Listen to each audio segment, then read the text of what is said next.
Castle of New York afie alogo hebani na welcome ya US nya ameka happiness rokra abayi Homowo kakwato ehwan jelo pekeke abayi asafotu fiami na yemi takusumi krokomi anyemi ka shasha oshikra bano September logbonyo ogbiniji pawo eno ye Crotona Park bank Claremont PKWY ye Crotona Avenue lejake abaje jishwane mlekomeke ki ashik bakangmaje pa loji ba fe gbeye kesro to kokra menika me ko eba wafie lienshi ni sponsorship eji Classic Ladies ye New York Jamestown Social Club Supreme Social Club Pokloko Foundation Adan Okobiakpe Accra Unity Association United Sisters Club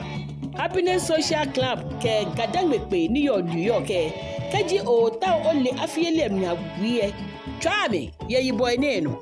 awoche tai abe eyibo eji 3472073668 Reverend Pinapi eyibo eji 7185777912 Seta Fote eyibo eji 20183811169 Onupa Jo Saki eyibo eji 64222908669 Amahulede eyibo eji 34759267220 Ki Mama eyibo eji 92924022149 Loji afile sheko ya US nia